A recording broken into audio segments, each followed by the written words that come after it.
Hey guys, welcome to episode 8 of the Meta Meltdown. Today is Thursday, July 13th, 2016.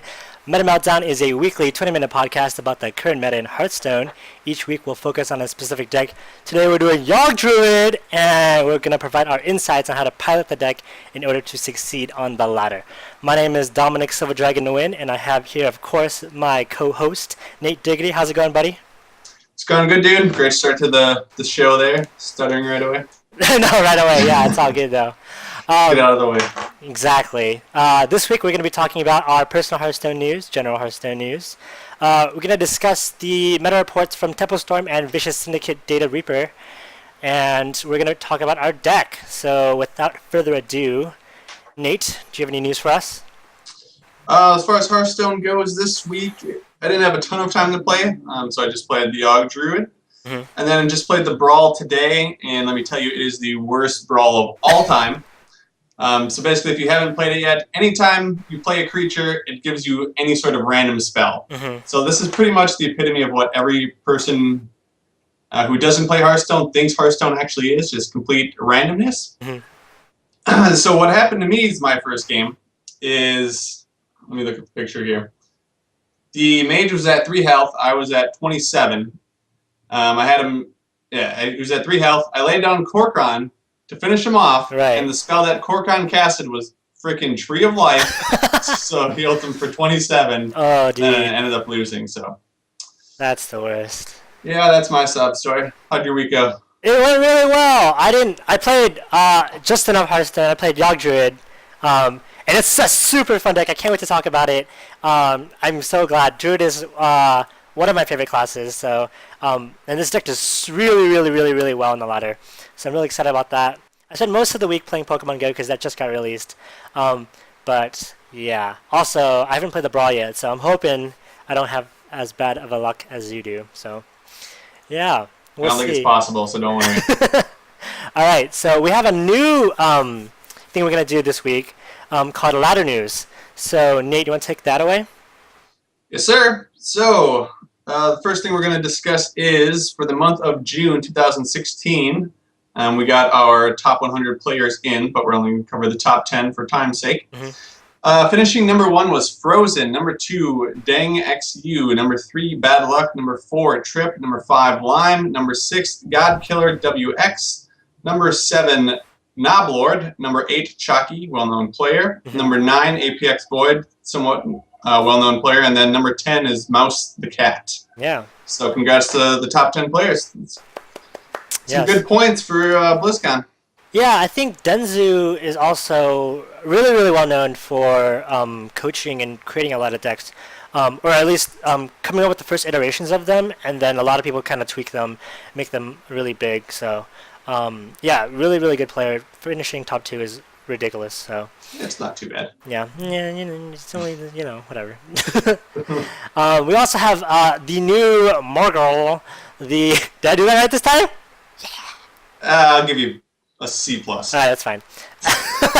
Morgul, the Oracle, the new Shaman hero. So I'm really excited to go refer a bunch of friends to play Hearthstone. The more the merrier, and get this new Shaman hero. Pretty awesome. Yeah, if only the totems were also Murlocs. That'd be so broken. It'd be really broken, but it's not, so all good. Yep, and then the next thing we're going to talk about is a new article that came out from Vicious Syndicate. In addition to the Reaper report that they came out with, they've also come out with this article talking about whether it's better to go first or whether it's better to have the coin. And we're going to get an in-depth analysis from Nate. Yeah, in-depth, so nice and short.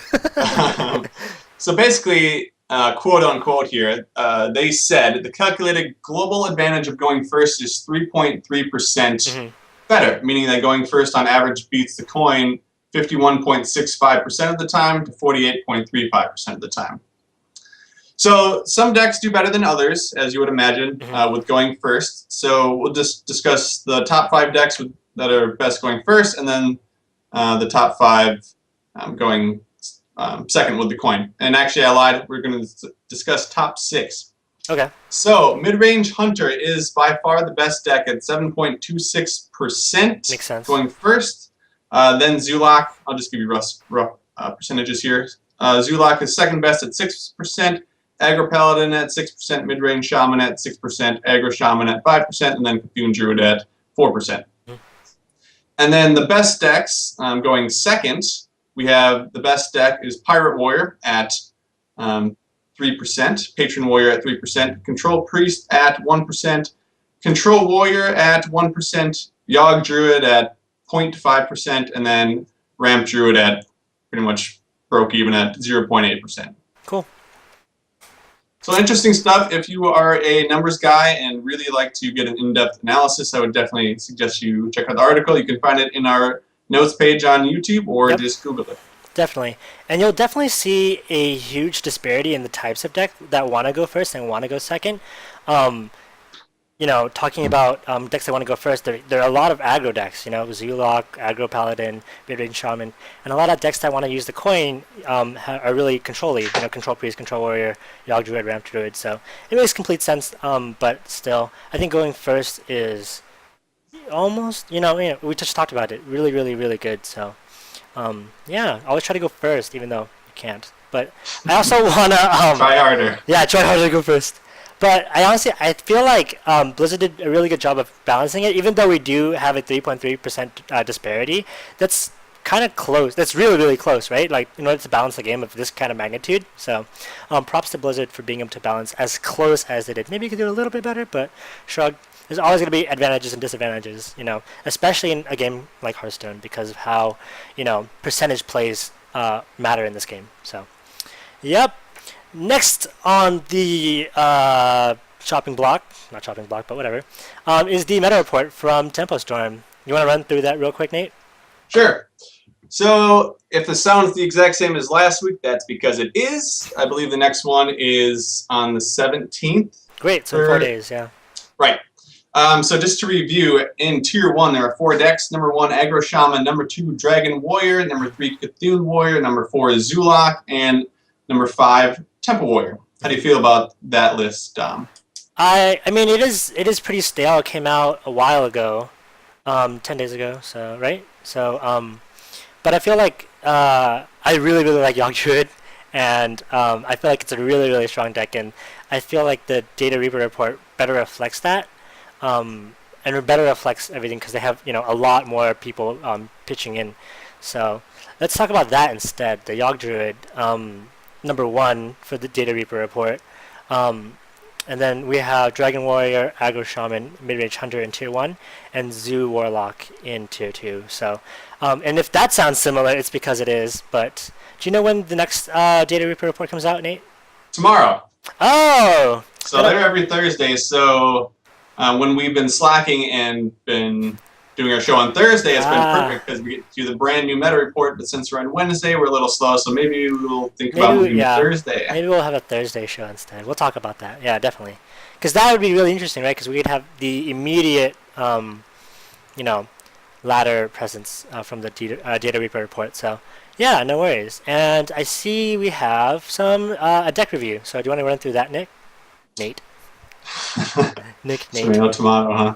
All right, deck review. So some side notes real quick. So based upon the last Data Reaper report, Druid was used 11.41% of all the games on the ladder.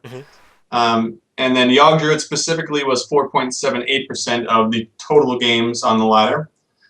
You can basically expect those numbers to go up in tomorrow's Data Reaper report after some top streamers such as Wreckful and Dog had a ton of success with this early on in the July season. I think Wreckful was like number 4 to get the legend with his version of it, and then Dog did hit number 1 legend in the deck that we're going to discuss. Great.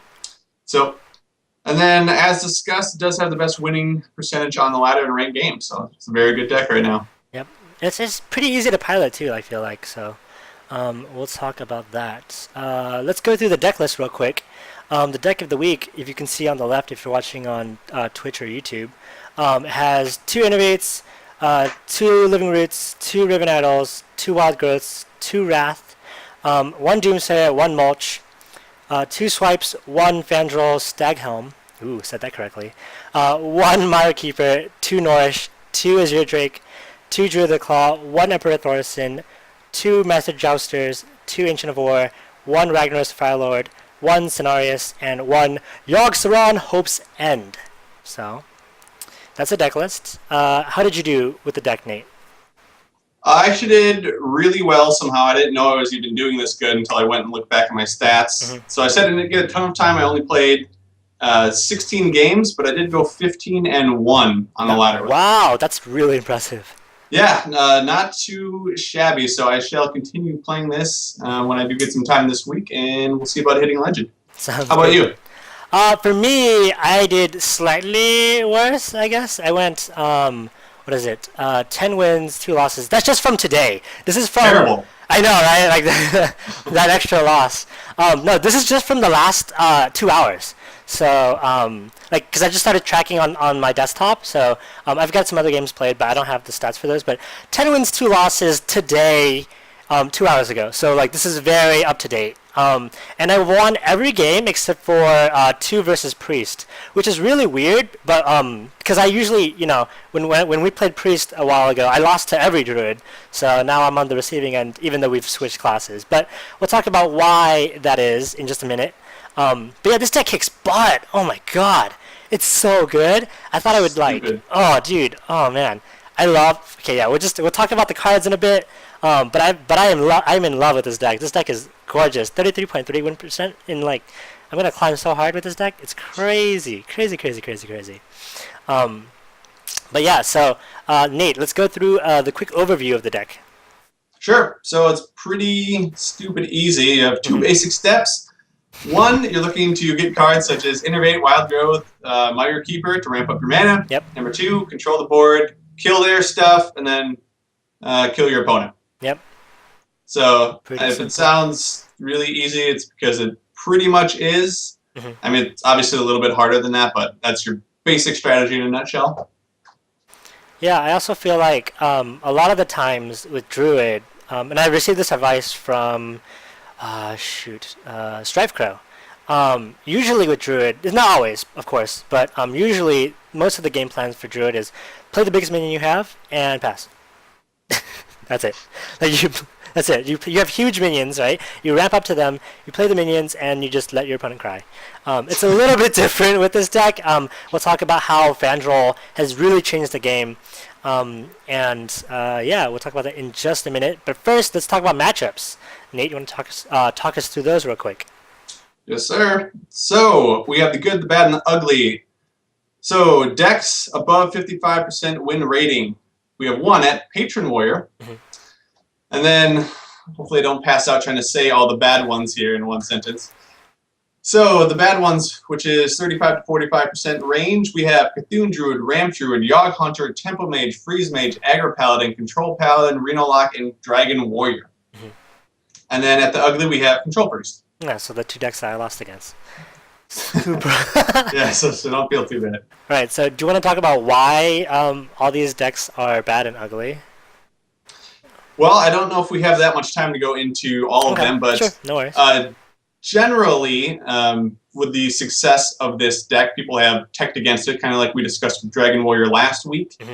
Dragon Warrior had a really good win percentage when I was playing it a couple weeks ago, and then all of a sudden when people realized they're going to be queuing into Dragon Warriors, which I think was like 15% of the time, they start teching against it, and thus your win percentage goes down, and you have harder matchups. So, yeah. Definitely, but I feel like even though we've named all these things, and I want you guys to realize that when we talk about our matchups, we're not talking about the 45 to 55%, so the in between good and bad, and we're not talking about the in between ugly and bad, which is well, you know, wait, actually no, ugly is below 35, so but we're not talking about just like 50-50 matchups basically. So I want you guys to realize that even though we're naming a bunch of decks that this deck does really, Yogg Druid does really bad against, or has really ugly chance of winning against, this deck is really, really good. So I feel like sometimes people feel like we're giving conflicting advice, but trust me, this deck does kick a lot of butt. And with that, we'll talk about cards. So first we'll talk about Mulch. I feel like Mulch is really, really useful against the decks that have the more controlly decks. So they put out Ragnaros, you mulch it, and you give them, I don't know, Fairy Dragon or something. It's great. Yeah, it's a good card because it's your only hard removal. So especially if you play like Cthulhu Druid, if they play Cthulhu, you're not winning unless you mulch it, or unless you somehow, what is that? Raven Idol, is that the one? Yeah, Raven Idol, then get mulch again. Mulch, or the card that costs 1 mana and you give them 2 cards and remove it. It's slipping my mind at the moment. Yeah. But yeah, anything like that, it's really rare on hard removal, so you just gotta depend on your creatures and controlling the board yourself. Right. So that's how mulch works. Let's talk about Master Jouster. I am kind of iffy on this card. I think that's the only card I kind of don't like in this deck. When it's good, it's really good. It wins you games for sure. When it gets the Divine Shield, it uses like 2-3 cards to get rid of. But when it doesn't get the Divine Shield, it's okay. It's definitely below average. It feels really bad, but I feel like it's a really good inclusion for the 6 mana slot. How do you feel about it, Nate?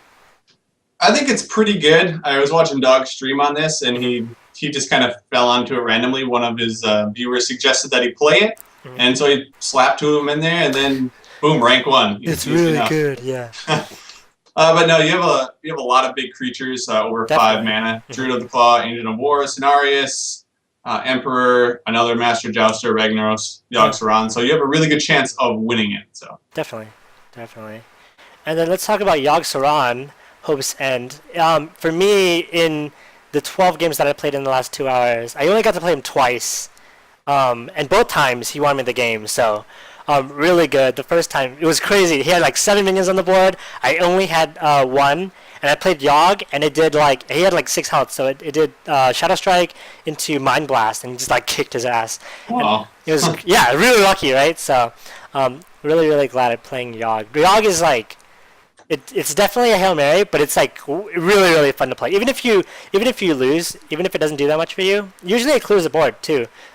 So I think it's a great card. It's super fun to play. Nate? Yeah, just a quick guide on Yogg. Usually if you're winning, you don't want to win more and try to play Yogg and just hope for a bunch of good cards because, like Dom said, it's usually going to clear the board and that can go both ways. So Yogg's good in a board state that you're obviously behind because he can pull some magic out of his ass and win you the game when you absolutely don't deserve to.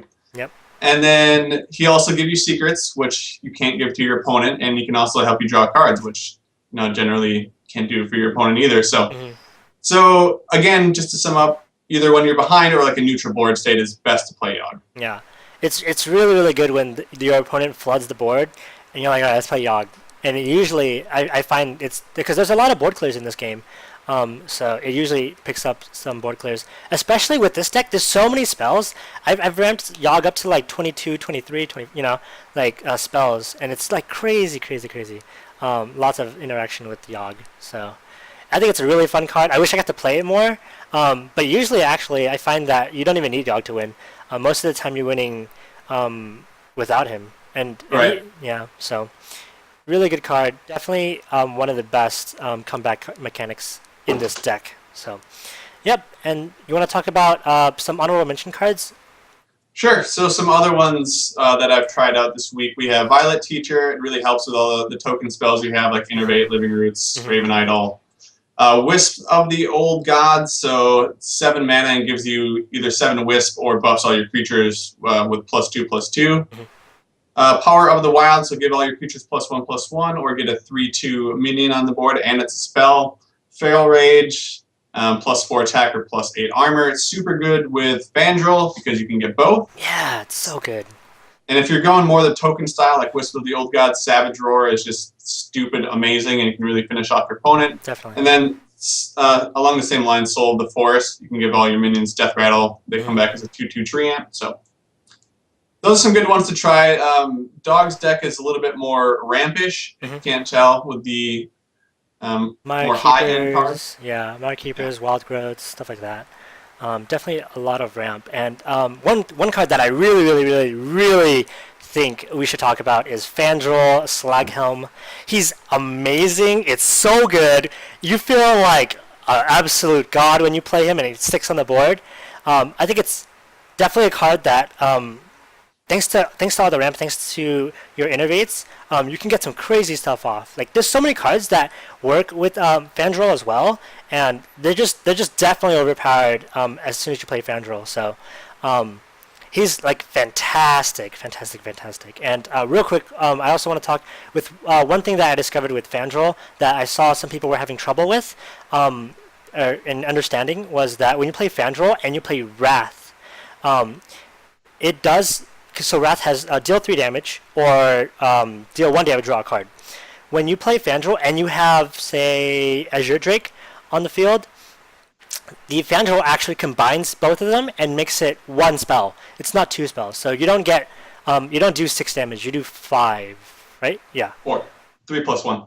Yeah, 3 plus 1 and then 5 with the Azure Drake. Some people were talking about right. Yeah, some people were talking about how Azure Drake should do 4 damage because you have 3 at first, and then deal 2, so for a total of 6. But it doesn't actually work that way. Might be a bug, might not be, but the way that it currently works is you do 4 damage thanks to Fandral, and then you do an additional 1 damage thanks to the spell power from Azure Drake. So don't expect to kill 6 health things. That would be really, really broken. But doing 5 damage is still absolutely monstrous. So if you guys are playing Fandral with Wrath, that's how that works. That's a good point, and that would also give you 2 spells for Yogg too. Mm-hmm. Yeah. And then Wild Growth is really good too, actually, kind of while we're off track here. So Wild Growth, you play it on turn 10, and then you get the draw a card, 0 cost spell. That's 2 spells for Wild Growth at the end, so you can get a crap ton of spells with Yogg and really do some randomness. Yeah, I think this deck is really, really well put together. Absolutely, like, refined to, you know, #1 legend. But yeah, so let's talk about the starting hand. This is probably going to be the last portion of our deck tech, basically. Let's talk about versus aggro. So I'm going to go through that real quick. What you're looking for is Doomsayer. You've only got 1 in the deck, but it's super useful. Definitely delays a lot of the aggro that's coming out, and really helps you, move back and ramp into your bigger late game creatures. Number 2, you're looking for Living Roots. That's a super useful card. Works really well with Fandral as well. 3, Wild Growth, of course. 4, Innervate. 5, Wrath, which we just talked about. And then if you've got a lot of good ramp, like Wild Growth and Mire Keeper, you're looking for any like 4 or 5 mana drops. So Mana Keeper, Azure Drake. I like saving Fandral a little bit, but Fandral, if you draw him, definitely get ready for some really fun shenanigans. Let's talk about control now. Do you want to take that away, Nate? Yeah, so it's pretty similar to aggro. You're looking for Doomsayer, Living Roots, Wild Growth, Innervate, Wrath, Mire Keeper is good, and then some other ones that you want to hold on to if you're playing like Control Warrior or something is Fandral, because all the shenanigans, quote unquote, that you can pull off. And then Emperor Thorson is really good, because then you can just put a crap ton of stuff down at the same time and really pull off some wicked combos. And then again, if you have like Innervate at the beginning with like a Wild Growth, then you can hang on to like Druid of the Claw, anything else like mid to high mana cost. Yeah, definitely. And I also feel like if you know that your opponent's ramping up too, then you might want to keep the 1 mulch you have in the deck. Sometimes you'll get really lucky with Raven Idol and get a second mulch. Or I think I had a Raven Idol that spawned 2 other Raven Idols, and that was really good. So definitely look for those type of cards as well. That is about it for this week, at least for our deck tech. Thank you everyone for watching and downloading our podcast. Our moderator, Ritual Plays, of course, as always, is here on Twitch. And you can find the deck list and any previous shows at metameltdown.com. Next week, we're talking about Aggro Shaman, thanks to the hero that just came out. We're going to go grab him this week and then play the Shaman deck next week. We'll find us at twitch.tv/metameltdown next Wednesday or Thursday, so be on your toes. We'll figure out whether we want to do Thursday or Wednesday next week because of the Reaper report. And real quick, guys, if you're going to have some free time this Sunday or even Saturday, we're both going to be at the I Buy Power Summer Invitational over at Esports Arena in Santa Ana from 11:30 a.m. to 8 p.m. You'll find me there from 11:30 to 8 p.m. I don't know what time Nate will be there, but if you want to like handshakes, high fives, hugs, autographs, we're totally ready to hand a ton of those out. So over at Esports Arena this weekend, Saturday and Sunday. It just won't be for Hearthstone as well. Sunday is Hearthstone, so if you're only looking for Hearthstone, please show up on Sunday. You can go ahead and go to the iBuyPower website. You'll see all the entire schedule online over there. But it's got CS:GO, League, Overwatch, Hearthstone, Rocket League, Super Smash Brothers, 4, not Melee, unfortunately. But if you guys are into any of those games, because we know you guys probably play more games than just Hearthstone, definitely check that out as well. What else is there? You can find us at Twitter at the Meta Meltdown. YouTube is Meta Meltdown, and our email is metameltdownpodcast@gmail.com. Nate, do you have anything for us? That'll do it. Looking forward to next week finally covering. Sounds good. The most consistent deck. Thanks for cutting me off now. Oh, sorry. I really appreciate. Yeah. Everyone, we're talking about Aggro Druid. That's what the word you're looking for. And Aggro Shaman. Aggro Shaman. Jeez, what is it? We're ending. We're leaving now. We're leaving. We're gonna go. We're gonna go. We'll see us next Wednesday or Thursday. Bye, guys.